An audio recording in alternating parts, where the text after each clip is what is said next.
as an artist, you're always gonna have someone looking at your work, and you get work from it. You get jobs. You get that. That's how I got my children's book. When a really good art director friend, she just started following my work for a whole year.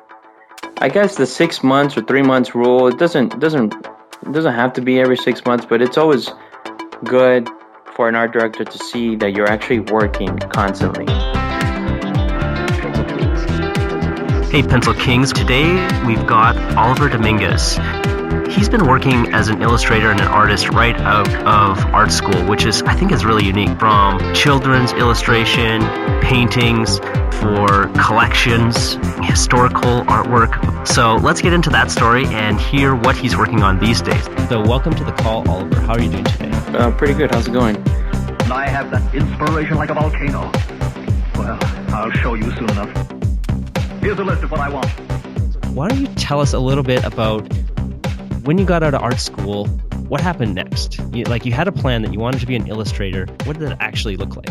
It was pretty scary. Everyone was always telling me, "Oh, it's gonna be easy. You're gonna be finding work, no problem. Your work, speaks for itself." But it was pretty hard. At first, before getting out of college, I got some interviews with different companies at the school. They provide that, and one story always stayed with me. There was a guy from Pixar, and he's looking at my work. He's like, "Oh, your work's pretty good." And then he's like, "But you know what? Your work fits for editorial illustration." He's like, "You should keep that." And then I'm like, "Oh, I don't know. I really want to work for a big industry, a big company." But he was just kind of pushing me away from it and telling me that, you could do this, just try it. I took his word from it, I'm like, all right, I'll try it out. It was pretty scary at first when I got out of school. I had to go back and live with my parents, and that was kind of stressful at the time. But at the same time, it's rewarding too, and humble to at least say that you could be back with your family. My first gig was at a men's style magazine. I've never worked with an art director, and it was actually pretty easy. Art directors are pretty tough sometimes, but at the same time, they could be like your best friends. And then from there, I just kind of took off. I did a little bit more editorial, but then at the same time, I was like, I don't know, I want to do something else. I want to try something different. I decided to try to do freelance work with different companies, and then for some reason, people were started giving me work for like historical paintings and stuff. I guess my work fit for that. Awesome. Before we talk about that, you said it was easy to get that first job. Is that correct? Well, yeah, it was. I guess it wasn't as easy, but I got blessed. I emailed a couple people, and that's the hard part. Communication. This is your business. This is what you have to rely on, and you got to be like very humble with people. Especially when you're writing an email to an art director, you got to be very respectful and not just say, "Hey, man, I'm an artist. Look at my work. Give me a job." So it doesn't work like that. I got lucky because I sent out like 10 or 15 or 20 emails, and I got one response back. They're always looking for people that fit for the project, fit for the story. That's how I got that part, and it had to be with the story was a story about autistic children. And I kind of just hit off from there. From my experience, when I graduated art school, I don't know if anybody was able to get jobs. It was kind of shocking to, I went on my kind of video game and visual effects path, but then I started hearing stories or following up with friends from school and realizing that no one was employable. And this is a story that I've heard from other people at other schools that, you're in this sort of safe place at school and you're doing your work, and then you kind of get into the real world and you realize oh man, I don't know the first thing to do. I think it's amazing that you were able to just, hit the ground running. Obviously you're very talented, and you said that the hardest part was the communication. Do you think that that's really it? That that's what students kind of stumble with, that they're not good communicators and they're not good at putting themselves out there, or what is it? Yeah, it's mostly self-promotion. And at first I had a rough time, but I had a good teacher, and he gave us kind of the ropes when I was in school, and I did the Illustration Academy twice over the summer, every summer, when I was in school. And they kind of they tell you, they give you that information. Like you gotta have word of mouth and like promote yourself with postcards, with everything you can possibly do. Especially now, like the technology is so advanced now. It's so easy like to contact someone as an art director, especially. It's not hard. Um, Before it was like you have to send postcards more, and then you have to like talk to them over the phone, or even see them in person. But now it's actually reversed. It's easier. But I believe that students now are they're afraid. I mean, I've gotten emails from students. It's like it's horrible to sometimes read. It's like is if you're gonna send a letter or just anything to someone that you admire or you want to get a job from, you got to take your time. And this is your future. This is what you are planning to be as an artist. You want to be a voice. Definitely. For myself, I know that sometimes I get caught up and feel like, oh, I'm not getting enough done. And one of the things recently that has been sort of, I feel like a blessing is to realize that, I'm in a marathon. This is my life. Like I help artists for a living and I can take my time with it. Art isn't going to go out of style. I can still do this when I'm 70 years old. Yeah. So, you don't have to rush. You can put some love into this stuff. And I think when you're applying for a job, definitely it really does go a long way because it just sets you apart if you put a lot of effort into it. It shows definitely. Yeah, and you just have to be just a nice person. It's one of those things. You can't be like a complete asshole, or you just gotta be nice. And I've met so many humble artists. And it was scary at first when I was getting out of school. I was like, "Oh man, I wanna speak to this artist. I wanna like pick his brain, but like, oh, I don't know if I'm good enough to speak to that person." Or and then when you speak to them, when you meet them, they're like, "Oh man, this guy's like really cool." It's like, "What? What was I so afraid of?" Mm-hmm. Um, and it is hard to get work. It is. It's a battle every single month. You're like, "Oh my God, am I gonna like live uh, off of ramen noodles or I don't know any type of cheap food, to support my work?" And like going back when I said the Illustration Academy, one of my professors, well, that was there, Mark English, he's like, if you really want to do this, you're not gonna make a lot of money. If you're here for the money, then get out of here. Walk out the door. This is not for you. He's like, of course, money speaks. You need to live, but you gotta have the passion, gotta have that drive to create work. And I'm like, oh yeah, of course. It like blew my mind. I was like, oh, I mean, I love it. I have the passion to draw. I mean, you're drawing for a living. You can't say that for not everyone could say that.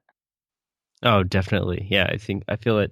I don't see a lot of passion in the world. I see, a lot of people driving in cars and spending a lot of time on the freeway and stuff. And yeah, I'm sure there's definitely passionate people in that group, but to me, it doesn't. It seems like the bulk are sort of just like going through the motions and letting life happen. But I mean, to be fair, I feel like a lot of people their passion is not their work. You can have passion outside, so I Oh, don't want those people to feel bad. If anyone's listening and you don't feel a lot of passion for your job, it's like it's okay. Just be passionate about something. Be passionate about your hobby, be passionate about your family. of course, of course.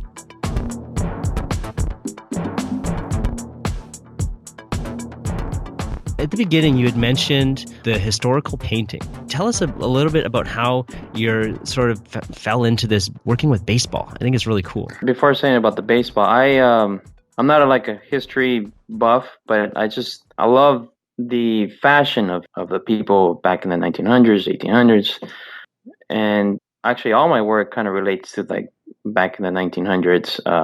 It kind of clicked, I guess, because my dad is that guy is a history buff. Like he knows, he reads so much.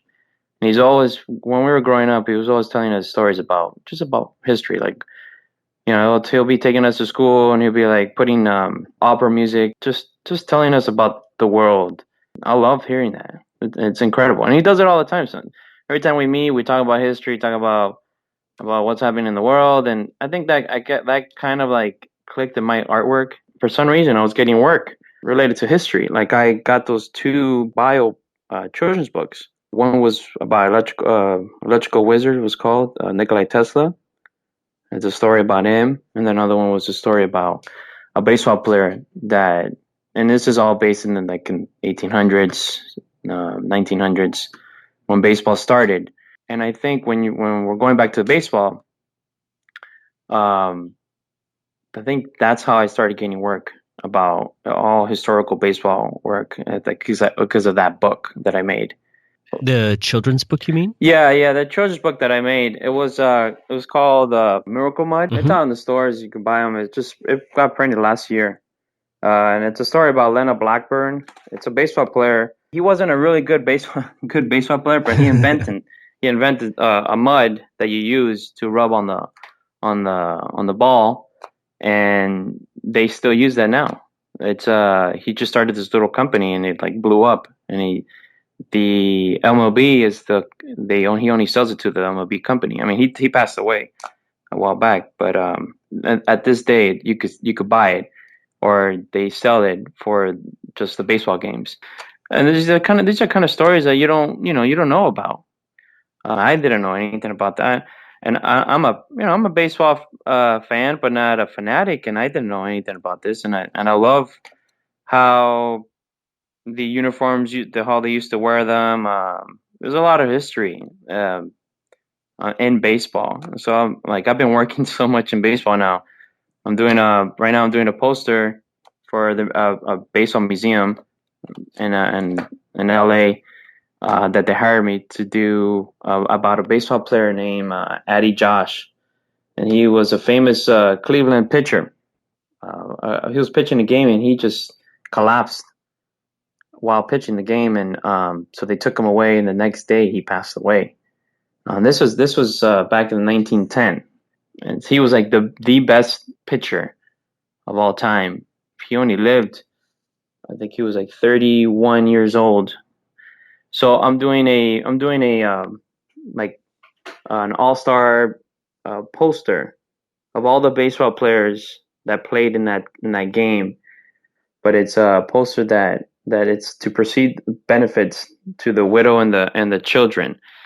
They raise money for the widow and the children because of his loss. So that's what kind of I'm making the poster out of. Oh, that's really cool. And what do you think the connection was? It seems like a bit of a leap between children's book to, uh, working for a museum to do posters and paintings for a museum. Is it like somebody at the museum, has a kid and reads a children's book and it's an example of like, you never know who's going to see your work? Or do you think it's because it was baseball, so everyone like sees all kinds of baseball media and looks at like for illustrators that do baseball stuff? What do you think it was? I think it was more the book. I didn't ask. I'm still working with the art director. I never asked her like how she found me. I was not afraid of asking. I was just like, okay, maybe they saw my book. They appreciate the paintings, and they thought that my work actually fits really well for their theme that they were looking for. It has to relate to the book that I made, because right after this book got printed, I started working with a company off St. Petersburg. They hired me to do baseball, same type of like a theme, like 1900s, Babe Ruth, number 42, like so they wanted me to do a whole bunch of baseball work fan paintings, and it's actually up in the museum now. And then after that, I started getting more work. On top of that, I post all my work on my blog, my websites. I was posted on Instagram, on Facebook. Maybe someone, yeah, maybe someone looked at it and say, "Hey, this works." Let me email. Let me hit him up. Nice. Yeah, I think the power of the internet is Oh phenomenal. That yeah, with image search, you can go through so many images so quickly. So if you did a Babe Ruth painting, sort of these famous characters, and then somebody's looking up Babe Ruth, for anything, there's a good chance that your images are going to show up there. And like, man, this is cool. And then it kind of leads that person back to you. And yeah, I think it's a great way to keep getting your stuff out there through as many channels as you can, because you never know where stuff is going to come from. That's true. Because it's funny. I was doing right after I got out of school. I wanted to do some just personal work to build my portfolio, because they always say every 3 months or every 6 months you have to have a new portfolio. So people could notice that you're actually doing work. Regardless if you're not doing work for anyone, you should always update your portfolio. So I started doing my own personal historical paintings where I was living. I called it the History of Miami, and I actually got a little show at a really nice gallery, and I did a painting of Ponce de Leon, and a year later, it popped up on the news because they were talking about stories about Ponce de Leon, and my painting popped up. I was like, wow. I mean, first of all, who took this? And like, who had the right to do this? They cut off my name and my signature on the bottom. They still used it. I spoke to a couple of my friends. They're all lawyers, and they're like, you know what, just let it be. You got free promotion kind of thing. So like, be happy that you got that. I was like, yeah, that's true. But like you said, like you never know who's looking. I'm curious about the idea of having a new portfolio every 6 months. What does that 6-month rule mean for you? Because I think it's a great takeaway and something that a lot of people could, strive to add into their repertoire. So they're always fresh and they're always like creating new stuff. The funny thing is when someone actually told me this, and it was I met Sam Weber. He was telling a whole group of us. He's like, you gotta always have a fresh portfolio, because you never know who's looking. As an artist, you're always gonna have someone looking at your work, and you get work from it. You get jobs. You get that. That's how I got my children's book. When a really good art director friend, she just started following my work for a whole year. I guess the 6 months or 3 months rule, it doesn't have to be every 6 months, but it's always good for an art director to see that you're actually working constantly. No matter if you're not working for anyone, but it's just like you're always doing what you love. It's always good to take your time and change your portfolio. It's great advice, and you'll always have followers. And if you're keeping things up and keeping things current, like you don't know who these people are. A lot of them probably never reach out to you, but if you're putting your stuff online, there's people that will really like what you do. And those will be your fans, even if they're silent fans. And so you keeping updating things, those people are spreading the word in their own way. Yeah, an art director that I was working with, she's always like, don't be shy. If you have a new piece that you're working on, send it out, send it to me. I'll look at it, and if I don't respond, don't think that I didn't look at it. It's just sometimes they respond, sometimes they don't, because they have a lot of work. So let's change directions a little bit here and talk about what is coming up, because I know that you have an art show coming up that's pretty exciting. So why don't you tell us a little bit about how that came to be and what the art show is all about? I've always been fascinated about hats. I collect hats.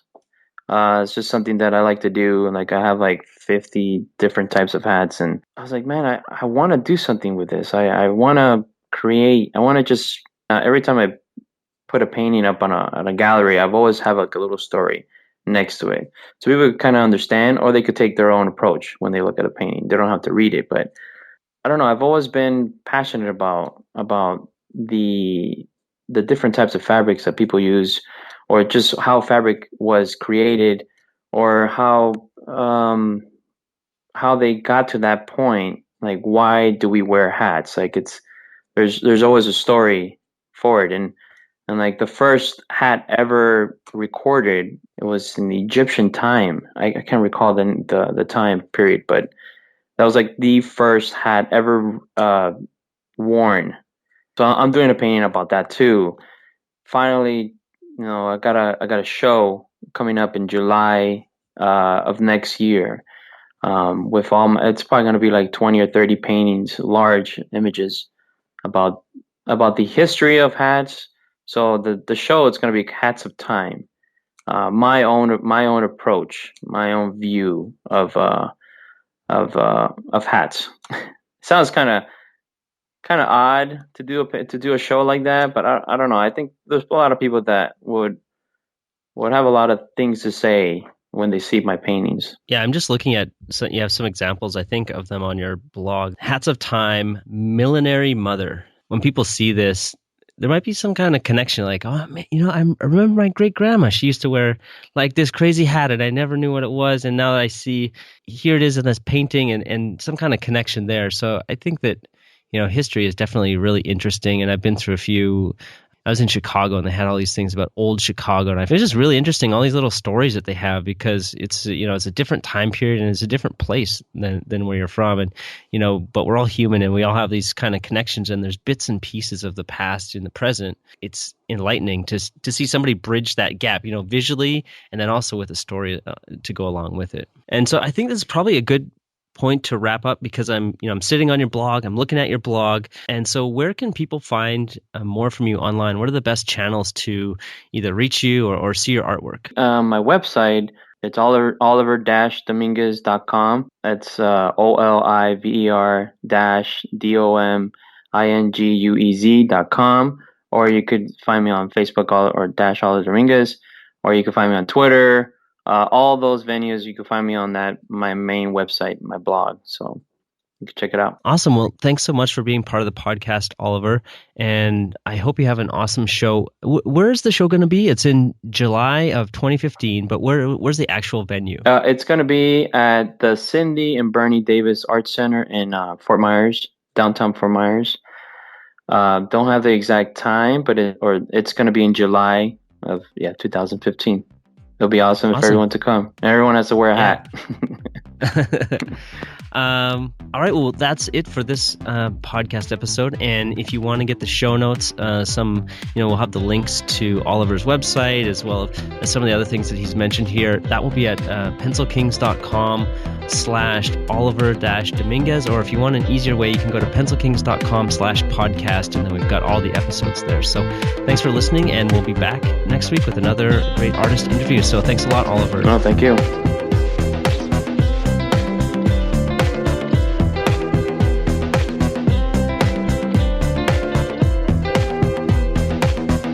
I just wanted to give a shout out to my daughter, Aubrey, and my wife, for supporting me, and pushing me harder and harder every single time.